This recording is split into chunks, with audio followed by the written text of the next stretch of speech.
और मुशर्रफ के मुख क्या भूल गई जो लहराया करता था कि इधर हम हैं और हम बताएंगे।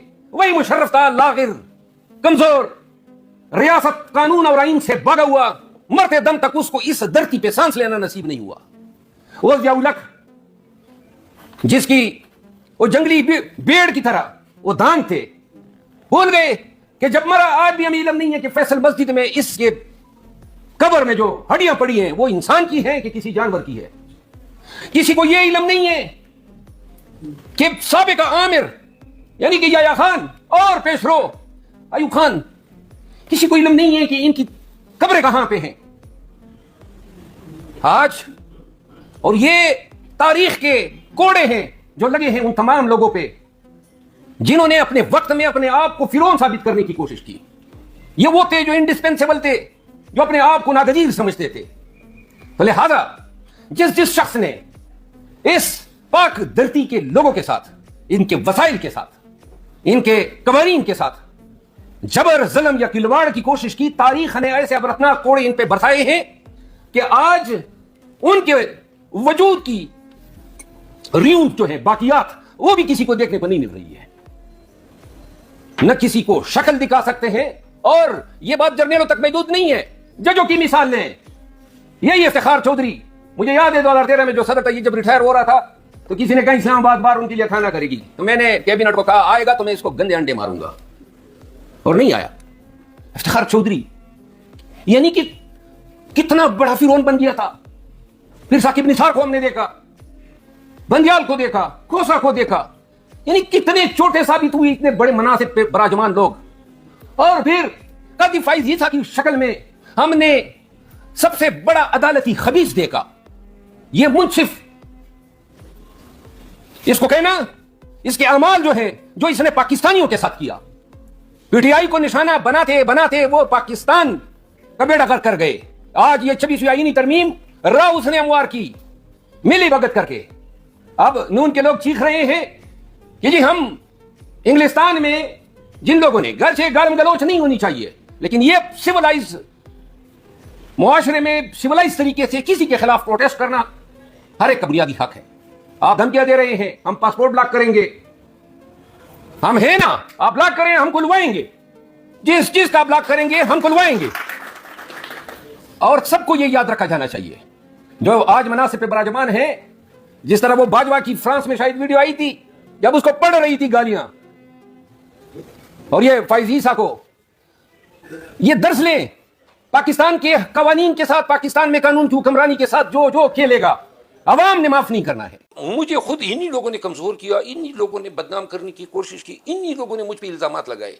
आखिर फायदा किसका है और नुकसान किसका है? और आखिर में आपने एक दफा निकाला, फिर निकाला, फिर निकाला। लिहाजा पहले तो मैं प्रीमियम देता था, लेकिन आज मैं आपके प्रोग्राम के तवज्जुह से ये कह रहा हूं कि ये जिम्मेदारी बैरिस्टर गौहर पे आयद होती है, असद कैसर साहब पे आयद होती है, ये जिम्मेदारी जो है उमर अयूब खान पे आयद होती है, और ये जिम्मेदारी अली अमीन खान गंडापुर पे किसी हद तक आयद होती है, और ये जिम्मेदारी जो है पाकिस्तान तहरीक-ए-इंसाफ के उन लोगों, 2-3 और लोग हैं,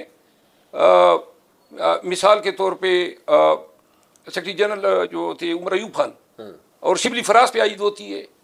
ये क्यों नहीं एहसास कर रहे हैं कि पार्टी डूब रही है? और ये कब खान को बताएंगे हकीकत? इनको पता नहीं है कि पार्टी में क्या हो रहा है, और ये हकाइक खान को इल्म नहीं है, ये इनसे मख्फी रखे जा रहे हैं। ये अभी तक जो है सारा झगड़ा चल रहा है अपने लोगों को घुसाने का, अब उन्हीं को मरातिब और मनासिब देने का। वो भाई बाढ़ में जाए, ये मनासिब, ये पार्टी हमारी वो जो किश्ती है वो डूबने जा रही है। यकीन करें कि खैबर पख्तूनख्वा में लोग जो हैं अब पीटीआई की क़ियादत की इस सलाहियत पे शक करने लगे हैं कि वो वर्कर के साथ एहतजाज में डट खड़े होंगे या नहीं। दूसरी बात यह है कि आपने पीटीआई को सिर्फ एक सूबे की पार्टी बना दी है, ना आपकी पंजाब में तंजीमें हैं, ना सिंध में आपकी कोई तंजीमें होने हैं, न सिंध में आपकी सलाहियत है, ना पंजाब में और बलूचिस्तान में तो है ही नहीं। ये वफाक की इलामत पार्टी है, हमारी हर जगह हमने सीटें जीती हैं, लेकिन तंजीमें क्यों नहीं है? आपकी सलाहियत वहाँ से लोगों को निकालने की क्यों नहीं है? 1-1.25 साल निकल गया है, अभी तक आप पार्टी की ऑर्गेनाइजेशन नहीं कर सके। अब मैंने ये किया है, खान की वजह से मैंने सोशल मीडिया टीम नहीं बनाई। हाँ, अलबत्ता मैंने एक गाली प्रूफ टीम बना दी है, और इंशाल्लाह ईद रमज़ान के महीने में नहीं, लेकिन ईद के बाद जो है वो टीम चमत्कार ज़रूर दिखाएगी। नहीं, आप अमरवा साहब, आप देखें, मैंने आपसे पूछा आपने 5-6 लोगों पे किन किन पे एहसान किए, उनका बता दें आप वहां से शुरू हुए बात लेके, फिर आपने लोगों पे पर्दे डाले, फिर आप आगे निकल गए, रिसेप्शन आपने चलाई, उन 6 बंदों के नाम नहीं दिए, फिर आगे आपने देख रहे ये गड़बड़ करते हैं। एहसान को मैं अर्ज करूँ, मैं ऐसा आदमी नहीं हूँ कि लोगों पे एहसान जताता हूँ। नहीं, आपने खुद कहा कि जिन पे मैंने एहसान किए हैं उन लोगों ने भी मेरा ख्याल नहीं रखा। नहीं, मैं तो वो पूछ रहा हूँ जिन पे एहसान किया और उन्होंने आपका ख्याल रखा, उनके नाम नहीं पूछ रहा। अच्छा, अब आगे क्या है, आगे क्या होगा? एहतजाज आपने कहा नहीं हो सकता, ये लोग बंदे इकट्ठे नहीं कर सकते, तंजीमें इन्होंने बनाई नहीं। आपने कहा जनाब पीटीआई ने तंजीमें नहीं बनाई, पंजाब में नहीं बनाई, सिंध में नहीं बनाई, और बलूचिस्तान में तो आपने कहा बिल्कुल ही कोई मसला नहीं। और आपने कहा जनाब ये मौखर कर देंगे, ये एहतजाज जो है ईद के बाद जो होने जा रहा है, ठीक है, इसको मौखर कर देंगे, नहीं होगा। चले, सारी बातें आपकी मान ली। मुझे ये बताएं कि ये अगर ये सारी चीज़ें जैसे आप बता रहे हो रहे हो, और जिन लोगों के आप नाम ले रहे हैं कि वो जाके गलत रिपोर्टिंग कर रहे हैं या गलत मिस रिप्रेजेंटेशन ऑफ फैक्ट्स हो रहे हैं अगर इमरान खान के पास जाके, जैसे आप कह रहे हैं बकौल आपके, तो क्या और भी तो लोग हैं ना जो जाके बताते हैं? मेरे लिए तो वो वर्कर इज्जत के काबिल हैं उन तमाम खूनी रिश्तों से जिनकी वफादारी का अभी यकीन आना है। अच्छा, मेरे लिए यानी कि इन लोगों की कुर्बानियों का कोई सिला हो सकता है, कोई कंपैरिजन हो सकता है? और मैं सिर्फ इस वजह से जो है कि आप मैं ये कहूँ कि फलां जो है फलां के साथ इतनी रिश्तेदारी है तो बस वो जनाब अली हर चीज़ से बाला है। आज तक कोई भी बंदा जो है, पार्टी जो है, देखिए मेन ऑब्जेक्टिव तो पार्टी का ये था ना कि जनाब इमरान खान को बाहर निकालना है, यही ऑब्जेक्टिव था ना, मेन ऑब्जेक्टिव तो यही था ना। ये पहले मेन नहीं था, पहले तो था हकीकी आज़ादी। वो हकीकी आज़ादी तो लगता है कि बढ़ गई है।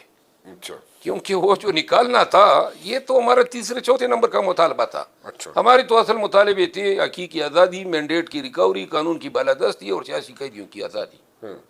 तो लिहाजा अब तो वो तो छोड़े, हकीकी आज़ादी का ख्वाब जो है वो पूरा करना या इनकलाब लाना या यहाँ पे निज़ाम को दुरुस्त करना। निज़ाम को क्या दुरुस्त करते, निज़ाम ने तो हमारी ऐसी ठुकाई कर दी है, आए दिन जो है हमारे MNAs टूटते जा रहे हैं।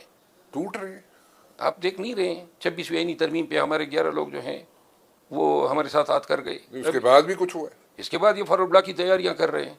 तो फॉरवर्ड ब्लॉक में भी लाजिमन जब अरबों के अरब इस्तेमाल होंगे तो फिर फॉरवर्ड ब्लॉक बन रहा है पीटीआई। तो फिर हमारे पाकिस्तानियों की नहीं, एक मिनट रुके ना, एक मिनट मोबाइल पर ही करें ना आप, एक तो मोबाइल में लग जाते, मतलब कि पीटीआई में फॉरवर्ड ब्लॉक बन रहा है। देखिए, जहाँ तक मेरी शुनीद है या मेरी जानकारी है, मेरे ज़राए हैं, अब मुझे यकीन है कि ईद के फ़ौरन बाद जो है एक और ग्रुप भी सामने आएगा जो फॉरवर्ड ब्लॉक की शक्ल में होगा।